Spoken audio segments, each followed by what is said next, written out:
नमस्ते दोस्तों। आज हम सुनने जा रहे हैं शेरलॉक होम्स की और एक रोचक भरी कहानी, रहस्यमय भरी कहानी। इसका नाम है ए केस ऑफ आइडेंटिटी। इसके लेखक है सर आर्थर कोनन डॉयल। तो चलिए शुरू करते हैं। ए केस ऑफ आइडेंटिटी। यह कहानी प्रेम, धोखे और चालाकी की है, जहां अपराध तलवार या पिस्तौल से नहीं बल्कि छल से किया गया है।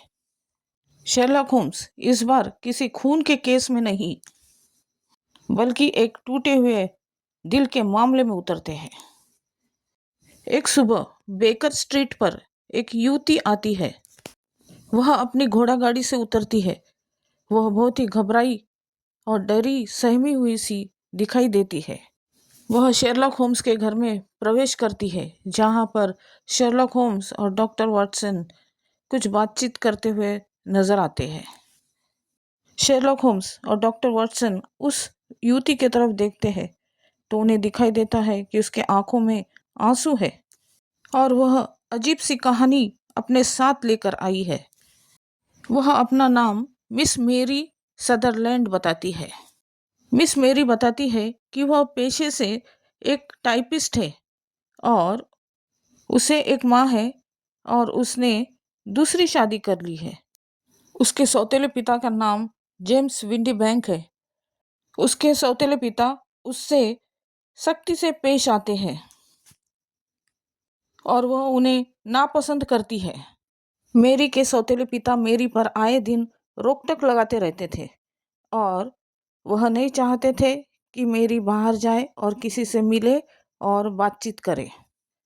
परंतु एक दिन मेरी अपनी माँ के साथ एक पार्टी में जाती है, जहाँ पर उसकी मुलाकात एक सज्जन से होती है जिनका नाम हॉस्पर एंजल होता है। हॉस्पर एंजल बहुत ही शर्मिला और शांत स्वभाव का व्यक्ति था। वह हमेशा काला चश्मा पहने हुए रहता था और वह कभी भी मेरी को दिन के उजाले में नहीं बल्कि रात के अंधेरे में मिलता था और वो बहुत ही प्यार से मेरी के साथ पेश आता था, जिसके साथ मेरी बहुत ही खुश रहती थी। और उसने जितने भी मेरी को प्रेम पत्र भेजे थे वह अपने हाथों से लिखे हुए नहीं थे बल्कि टाइप किए हुए प्रेम पत्र थे। धीरे धीरे मेरी और हॉस्पर के बीच प्रेम बढ़ता जाता है और वह दोनों शादी करने का फैसला करते हैं। परंतु हॉस्पर की एक शर्त थी। वह यह शर्त थी कि चाहे कुछ भी हो जाए, मेरी हमेशा हॉस्पर की वफादार रहेगी। मेरी हॉस्पर के प्यार में इतनी अंधी हो गई थी कि उसने यह वादा, यह शर्त स्वीकार कर ली। शादी का दिन तय होता है और चर्च के बाहर सब लोग दोनों का इंतज़ार कर रहे होते हैं। इधर मेरी और हॉस्पर घोड़ा गाड़ी में बैठकर चर्च के लिए रवाना होते हैं। लेकिन जब घोड़ा गाड़ी चर्च के पास पहुंचती है तो मेरी देखती है कि हॉस्पर अचानक से कहीं गायब हो गया है।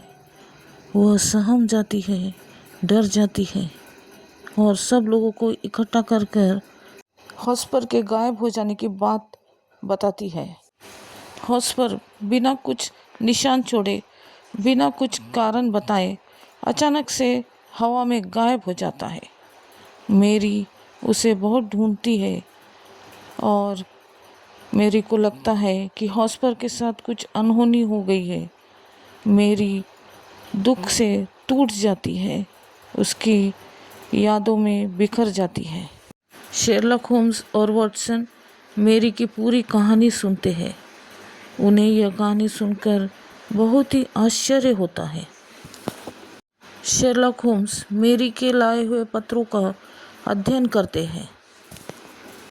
शेरलॉक होम्स को एक बात ध्यान में आती है कि यह सब पत्र हॉस्पर ने अपने हाथों से नहीं लिखे थे बल्कि टाइप किए थे। शेरलॉक होम्स जांच को आगे बढ़ाते हैं और मेरी से कई सवाल पूछते हैं। वह बारीकी से मेरी के कपड़ों का उसके व्यवहार का निरीक्षण करते हैं। पूछताछ के दौरान उन्हें यह जानकारी मिलती है कि हॉस्पर हमेशा काला चश्मा पहने हुए रहता था और मेरी को हमेशा रात के अंधेरे में मिलता था। वह यह भी पाते हैं कि हॉस्पर की आवाज़ कुछ अजीब है और वह यह भी पाते हैं कि हॉस्पर ने जितने भी पत्र मेरी को भेजे थे वह सब टाइपराइटर से टाइप किए हुए थे, ना कि हाथों से लिखे हुए थे। यह सब बातें अपनी पहचान छुपाने के लिए किए गए थे। होम्स को शक होता है कि एक योजना है और एक गहरी चाल है मेरी को फंसाने की। होम्स जांच आगे बढ़ाते हैं और चौंकाने वाली सच्चाई सामने आती है। हॉस्पर एंजल कोई और नहीं बल्कि मेरी के सौतेले पिता होते हैं। उन्होंने काला चश्मा और बदली हुई आवाज़ का सहारा लिया। तो मेरी के सौतेले पिता ने ऐसा क्यों किया? कारण सामने आया, पैसा, सिर्फ पैसा। मेरी को अपने दिवंगत पिता से हर महीने एक निश्चित आय मिलती थी और इसमें एक शर्त थी, वह यह कि जब तक मेरी अविवाहित है तब तक उसे हर महीने पैसा मिलेगा और जब वह विवाहित हो जाएगी तो वह पैसा उसके पति को मिलेगा। और फिर जेम्स विंडी बैंक ने यानी कि मेरी के सौतेले पिता ने एक योजना बना डाली। उन्हें लगा कि अगर मेरी शादी कर लेती है तो उनका पैसा उनके हाथों से चला जाएगा, इसलिए घर का पैसा घर में ही रहने के लिए उन्होंने ये योजना बनाई। उन्होंने हॉस्पर एंजल बनकर मेरी को अपने प्यार के जाल में फंसाया, परंतु शादी के दिन गायब हो गए। इधर मेरी को लगता है कि हॉस्पर एंजल एक सचमुच का व्यक्ति है। उन्हें शेरलॉक होम्स की बातों पर बिल्कुल भी यकीन नहीं होता कि वो हॉस्पर एंजल उसके सौतेले पिता। मेरी भावनात्मक रूप से टूट जाती है और शायद ही अब किसी से शादी करने की वह सोचे। होम्स सच्चाई सामने लाते हैं और विंडी बैंक का सामना करते हैं, पर समस्या यह है कि यह कोई कानूनी अपराध नहीं है। विंडी बैंक ने न किसी की हत्या की, न किसी का पैसा चुराया, न किसी के दस्तावेज अपने नाम कर लिए। उसने सिर्फ छल किया। परंतु होम्स को बहुत गुस्सा आता है। वो कहते हैं कि अगर मेरा बस चलता तो मैं इसे सज़ा ज़रूर दिलवाता, परंतु मुश्किल यह है कि कानून मेरी के सौतेले पिता को नहीं पकड़ सकता। दुखद बात यह है कि मेरी सच्चाई को नहीं अपनाती है। उसे लगता है हॉस्पर एंजल एक दिन वापस आएगा क्योंकि वह हॉस्पर से बेहद प्यार करती है। परंतु होम्स जानते हैं कि प्यार अंधा होता है और कभी कभी प्यार के आगे सच्चाई भी हार जाती है। इस कहानी से हमें क्या संदेश मिलता है? हर अपराध खून से नहीं होता, कुछ अपराध भावनाओं से खेले जाते हैं। लालच बुरी बला है और लालच सबको ले डूबती है। अंधा विश्वास विनाशकारी साबित होता है और सबसे महत्वपूर्ण, निरीक्षण और बुद्धि की ताकत सबसे बड़ी शक्ति होती है। तो दोस्तों, कहानी यहीं समाप्त करते हैं।